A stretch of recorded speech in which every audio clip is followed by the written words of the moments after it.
Joining us now is Steve Adubato, a political analyst and PBS host and author of the book Lessons in Leadership. Welcome, Steve. Thank you for being here tonight.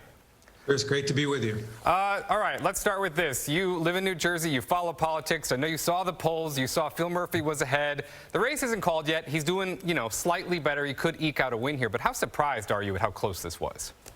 I'm shocked. It is absolutely brutal for the Democrats in New Jersey. It's embarrassing to the governor. It's embarrassing to President Biden. And there's no other way to spin this. Even if Phil Murphy wins this race, and I think he may, given the fact that most of the votes out are in urban northern counties. But in the end, you're not supposed to, in a state that there are 1.1 million more Democrats than Republicans, in a state that Joe Biden beat just last year, Donald Trump, by 16 percentage points. It's not supposed to be this close. It's simply embarrassing. The Democrats, in many ways, have moved too far to the left and are out of touch, particularly with suburban New Jersey and apparently suburban Virginia.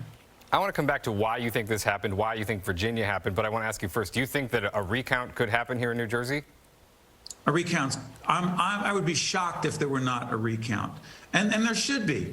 Every single vote, every single legitimate, credible vote should be counted. And it's complicated because it's by mail. Some machines didn't open up. You got to get it right. And particularly with all the questions about the 2020 election that some people have, I believe this election was held fairly, and I believe every vote needs to be counted. And whether you're Governor Murphy or Jack Ciattarelli, I believe both candidates believe in that.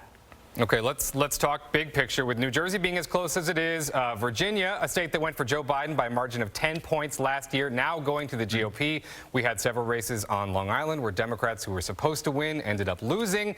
How should Democrats be reading all these results from yesterday?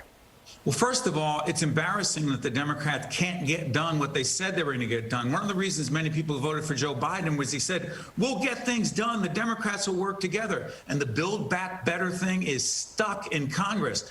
That's a Washington issue that hurts in Virginia, hurts on Long Island, hurts in New Jersey. And you can't run away from that. And the Democrats better get their act together. And yeah, there are two parties, Chris, the far left progressive and the so-called middle of the road Democrats. They're fighting each other like they're two different parties. Get together, get things done, because if you don't, people don't care whether they're Democrats, independents or not. They're not going to vote for Democrats moving forward.